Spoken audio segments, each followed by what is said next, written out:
Trail Talk Live, here we go. Let's get Ricky in to join us for a chat.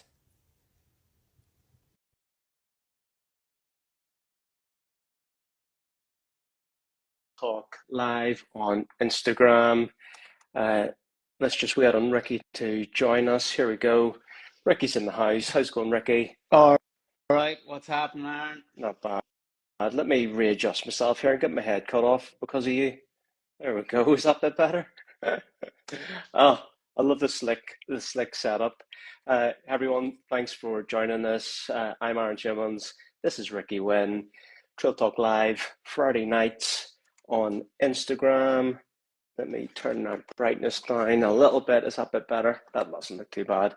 All right, drop a comment down below. Hit us up with some questions. Hit us with a flag emoji. Let us know where you're joining from. But in the meantime, we're going to crack on because, Ricky, we've got some stuff to talk about this week. And let's just jump straight into the news because we're Instagram Live. It's fast, it's flowing, so let's crack on. World Trail Majors, champions crowned last week. I think the one we're going to focus on here is Courtney Dauwalter. Easy 12K for her, a few quid in the bank. What do you think of that one? Super easy 12K. A few issues on the whole scoring system, point system I have with that as well, because second place Annie, like Annie Champagne, how do you say it? Awesome name. Champagne, awesome name. Yeah, but like I feel bad for her, right? Because of the scoring system, she won two races as well, you know. Courtney won two races and she comes in second, Courtney comes in first because of the ITRA points. It's like I don't think that's a valid reason for someone to say you're first or second, you know, just because the ITRA races. You can only beat what's in front of you. That's kind of what I always think, you know. It's all well and good someone saying, oh, well, if she was there or he was there, he or she wouldn't have won the race. But you can only beat what's in front of you, right?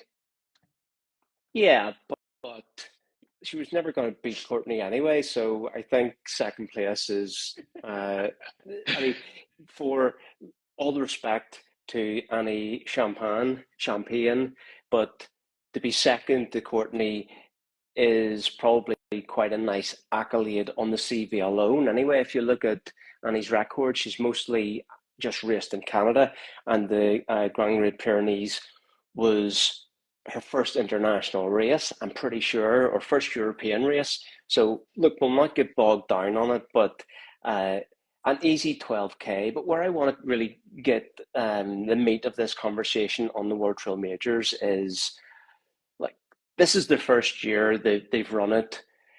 It feels like they come out of the blocks with a bit of a bang off the UTMB Whistler thing, and it feels like they've sort of stumbled along ever since. They haven't done a good enough job marketing, in my opinion. Like if you think about the graphics that they put out, it's sort of like entry level influencer Canva work, you know, cut the person out, stick a wee outline around them and stuff. It's not professional, and they're trying to compete against UTMB that is very professional. So what do they do?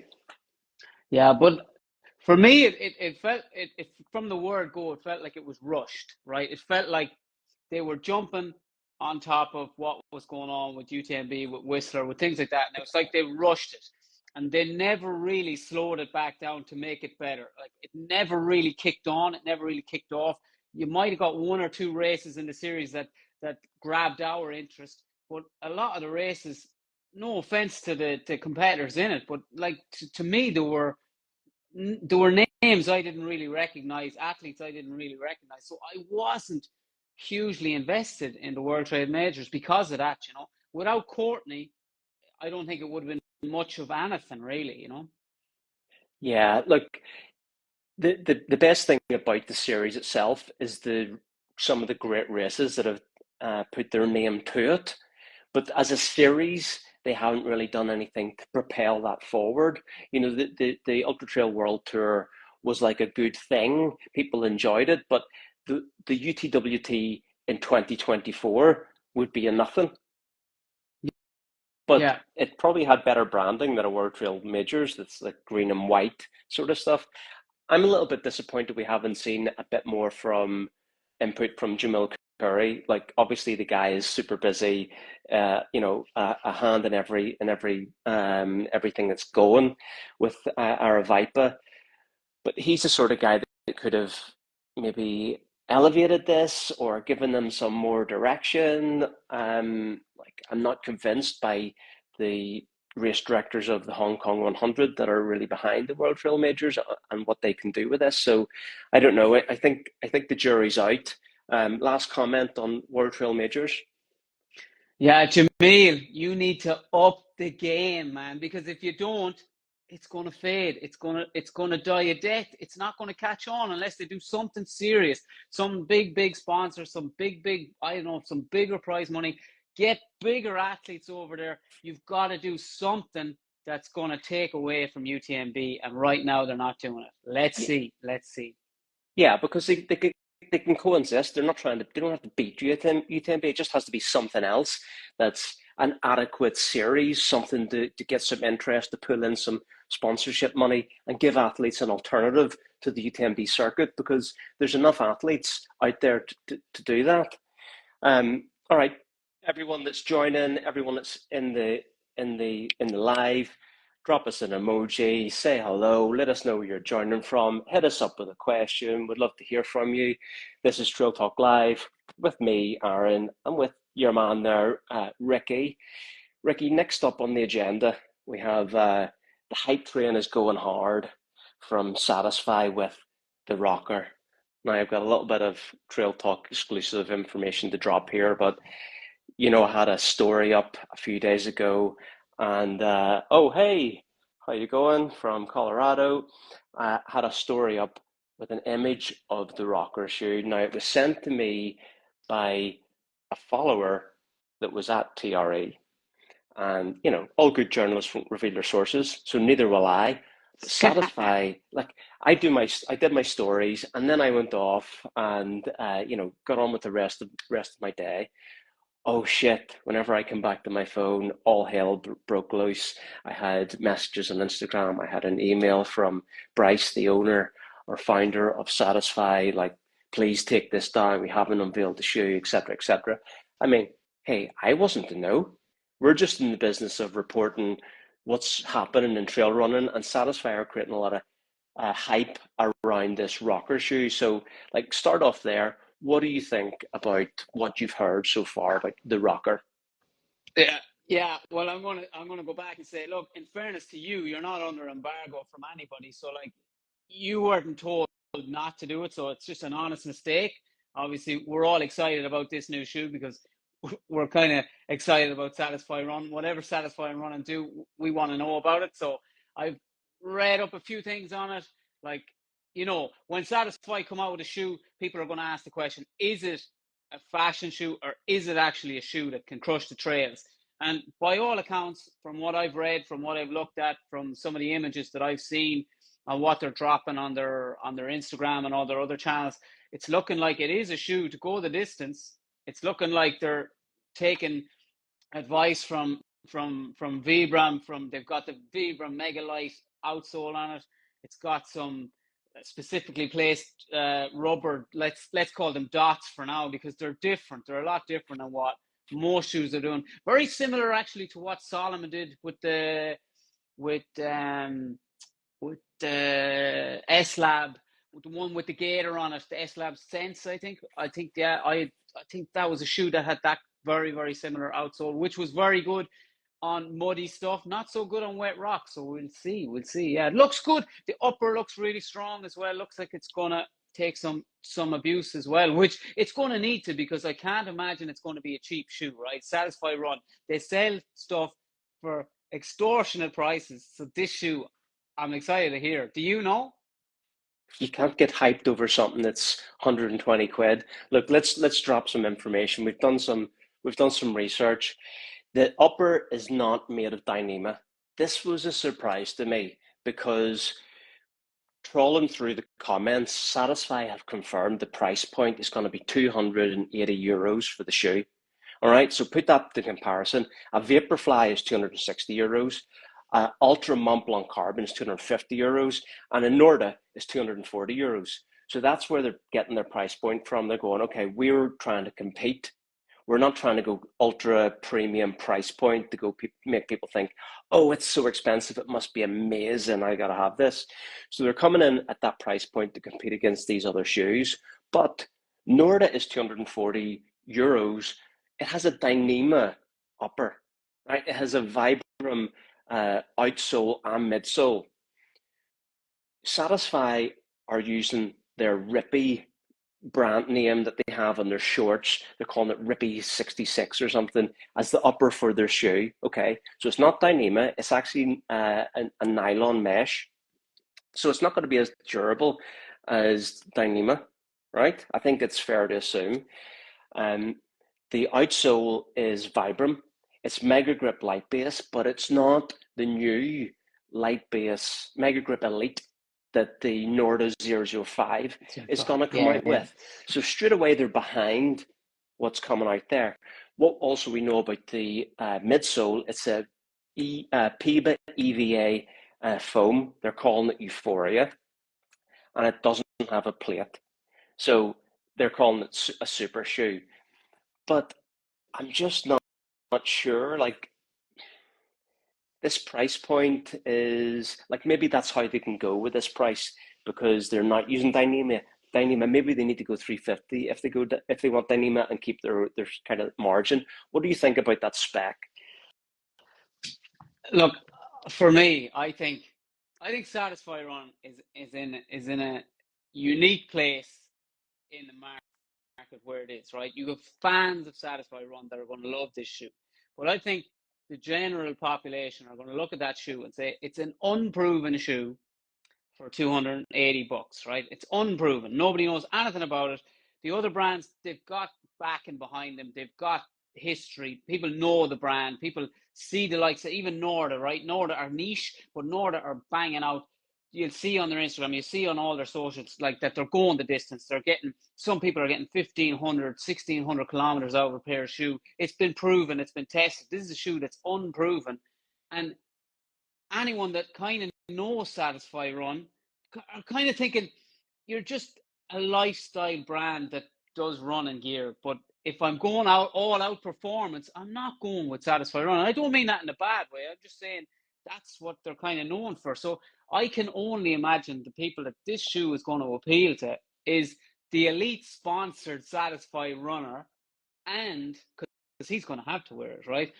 And the guy like you or me that's a fan of the brand that just wants to own a piece of, like, let's say it's going to be nostalgia in a few years. It's just like their first ever trail shoe, their first ever run shoe. So I don't think it's going to be a huge hit and it's going to be a massive worldwide seller. But I can't imagine they're going to release a whole pile of them anyway. You know, whatever they release, they'll sell anyway. So that's my Yeah, that's true. 2 cents on it. They Another thing they've also said in the comments is there's going to be enough. We're not doing a limited run. There's going to be enough for everybody. I think that was near enough the quote that they've got. But look, I'm totally in agreement with you. This is a shoe that, I mean, it looks good. If anyone wants to see it, drop me a DM. We can't go public with this shoe again, maybe for a while anyway. I don't know. Um, it's a type of shoe that you can take a punt on. Look, the Hoka Mafate Satisfy collab was 180 quid, 200-ish euros. So this is only a little bit more than a Hoka Satisfy. So it's right in that take a punt. You know, if you're going to take a punt on a 200 quid Hoka collab, you're going to take a punt on a 250, 280, whatever it is, Satisfy shoe that's purely Satisfy. So look, it's coming summer next year. Will it come around the start of the summer around Western States? Will they do another pop up at UTMB and bring it there? Like, who knows? But either way, the kit isn't good enough in the mountains, in my opinion. But it all looks great. It all feels great. I just don't want to be in a thunderstorm at 3,000 meters in the Alps wearing that sort of stuff. Yep, as Johnny says, fashion not function. But that's not what they would say, Johnny. They would say we're the best. But yeah, the jury's out. but I think the number one thing that they're best at, and I think everyone can agree with this, is the hype train. And that hype train is in full effect for a shoe that's coming out in the summer. Like everything that they pump out is all about this shoe. So uh, the hype is real. Moving on, we've got another shoe to talk about here. And if Satisfy make the good looking stuff, Speedland make the shit looking stuff. Now, the Speedland guys are nice guys. I met them at Gorge Waterfalls 100K a few years ago, but the shoes have no style. Like I own a pair of the PDX. I like a couple of pairs that they do. I like the green shoes. Um, but this new road shoe. So let me hit some specs out or what we know about it, and then get your opinion on this. It's called the RX FPY. Just rolls off the tongue. It's going to be around $300, including the plate. So it's pricey. The other thing that we know about it, because we've seen it, is it's mega ugly. Like it's grey with like a tortoise coloured strap around. What do you think about this shoe? Like you've seen it. Yeah, I wanted to Speedland when because I know you had a pair of that green what you call it the green shoe that they brought out first, right? I can't remember the name of it, but I The thought that was PDX, yeah, the first shoe. PDX was a cool looking shoe. It was different. It had the boas on it, and I was thinking that's a cool shoe. That actually looked good, and that one you had I thought was really nice. And since then they have gone backwards. They have gone so far backwards. It's not even funny anymore. That new shoe now, I'm not messing with you. If I go to a hospital, not the staff are wearing it. I think the people that roll out of the bed in the morning that are really sick and they want a shoe that looks like a Skechers recovery sandal slipper thing. It couldn't But with look no uglier than laces. this thing. Yeah, it's awful. It's just awful. And the colorway that I saw that they had at TRE, it was awful. It was probably one of the ugliest shoes I've seen in a long time. Like, and there's a lot of ugly shoes out there, and that's definitely one of the ugliest ones I've seen. Yeah, so there was a conversation going on in the Trail Talk WhatsApp, and I've kind of been joking that Speedland are like the Skechers of trail in terms of their design, not knocking the build quality or the performance, because there is some of that there, but it's how they look. That's the only thing I've got an issue with, how they look. Guys, like employ a designer. You're clearly not designing nice looking shoes. The shoes don't have enough of a change. It's just new colors. You need to do something here. But like, it's gonna stick. The Skechers of trail running, Speedland, the Skechers of trail running. That is what's going around in the Trail Talk WhatsApp. Any closing comments on the Speedland road shoe? There's no comeback from Skechers, so there's definitely no comeback from Skechers by Spaceland. No way. If you wear them, you're done. I think you're done. I don't think there's any coming back from that.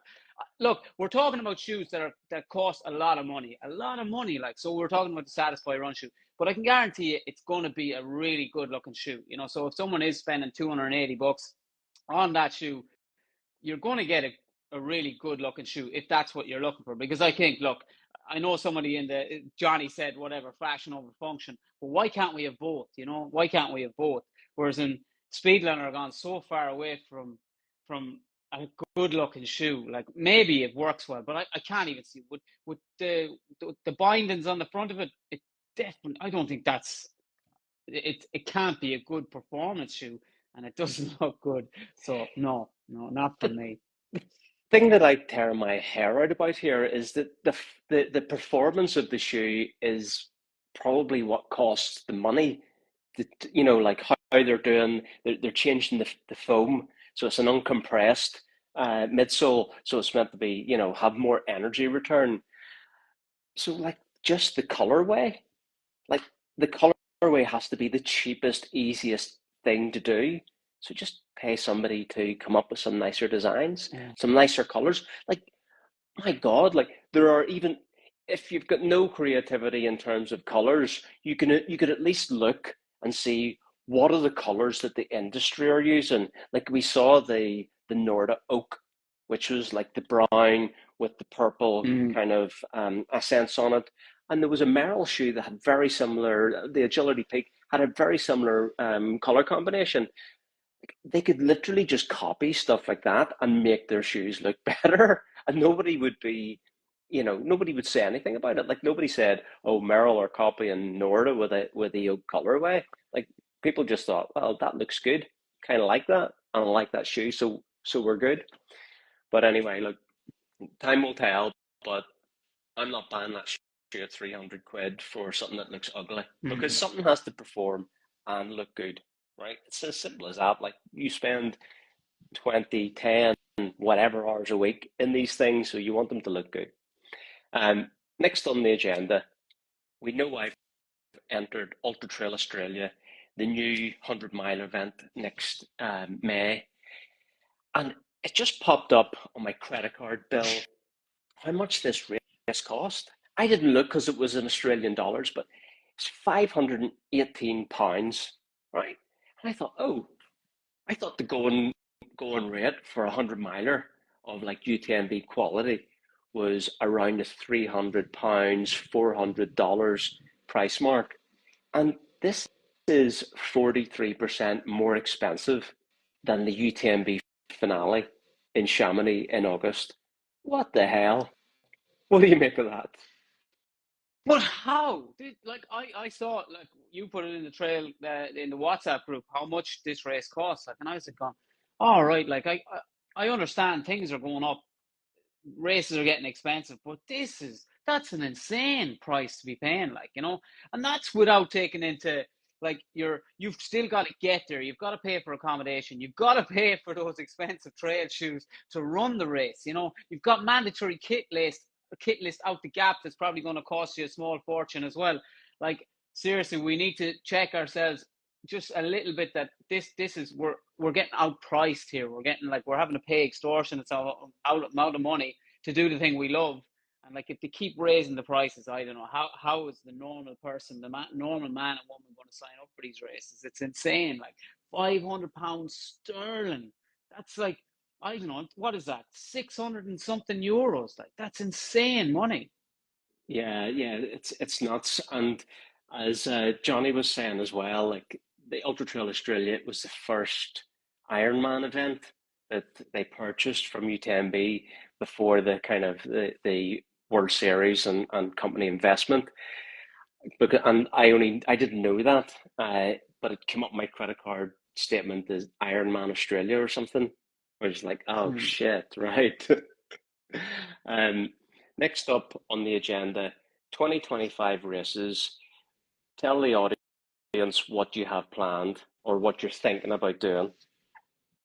Yeah, see, mine is a strange one at the minute because of the timings of the World Championships in the Pyrenees this year. So the World Championships are on in the Pyrenees this year in September, and my season all depends on when the trials race for the Irish team go ahead.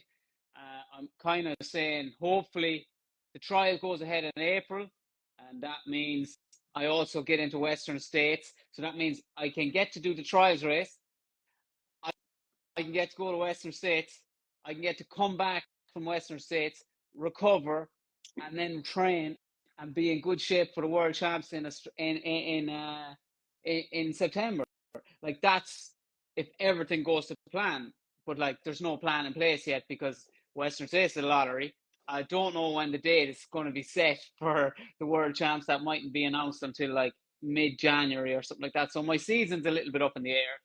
I will say that if it gets pushed away from April and I have time, I'll probably go back to Istria 100, the 110K. It's a new course, so I'm excited to do that race. But again, it's all up in the air for me. But one thing for sure, I'll be doing some races. I'll be training shitloads, and I'll probably be back in UTMB. Probably, I'll definitely be back over for UTMB as well.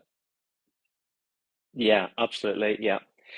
Well, I've entered another race the weekend before UTMB just so I can have a little bit of an easier week doing media stuff. So I'm doing Matterhorn Ultrax, the extreme, and that is like 27K and 3,700 meters of vert. I'm waiting on my application to get approved. But I have this conundrum next year because 2025, I have to find a hard rock qualifier. Um, I just saw Aurelian join the show, Hard Rock Champion. Yeah, I'm looking for a Hard Rock qualifier for next year because my Swiss Alps 100 is only lasts 2 years, and based on like movements next year and things that's happening, like it would be super easy to fly to America and do your Hard Rock qualifier, something that takes 20 something hours, and tick that box and use it as a long effort training race.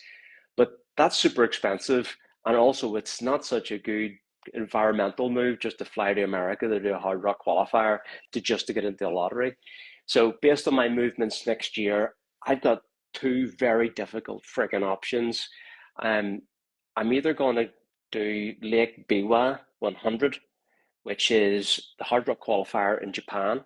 So it's 170K with 11,500 meters of vert. There's no easy 100 milers in the ultra trail world, certainly not the type of stuff that I like.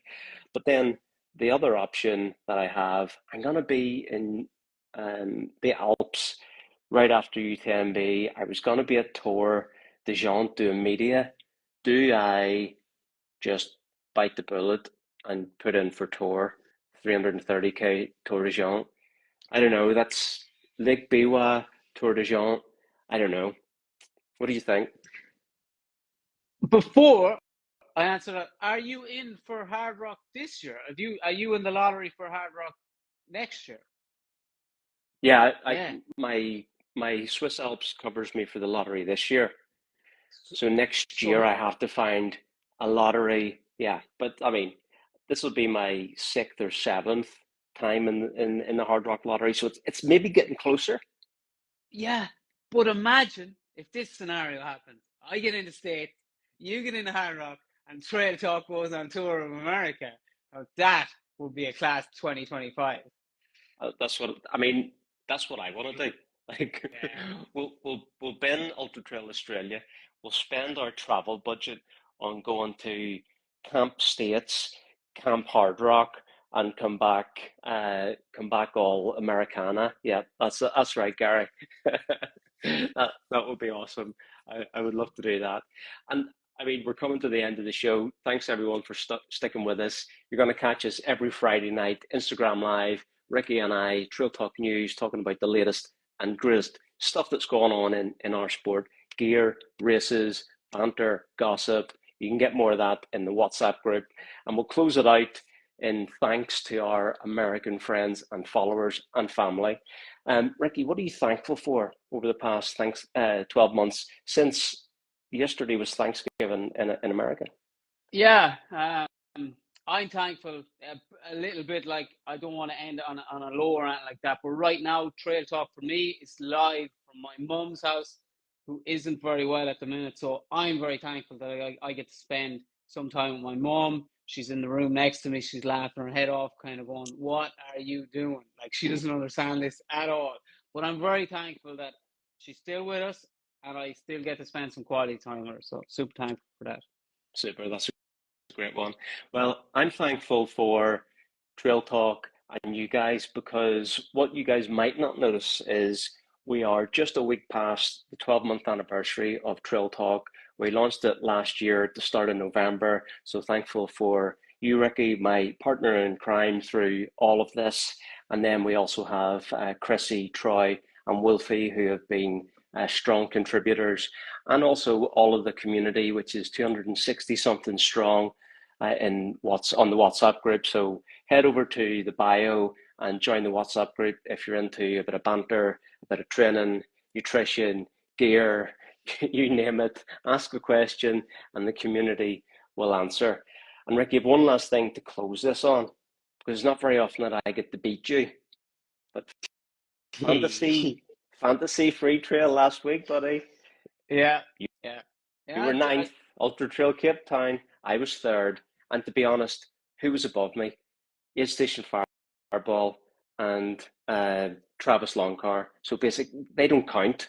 That's like, Yeah, you know, yeah. they're at the top, they're 1, 2 in all of it. Insider trade, and that's all I can say. I basically won Ultra Trail Cape Town, Fantasy Free Trail, Trail Talk League. So on that note, from the champ and from you, everyone have a great weekend, and we'll see you next week.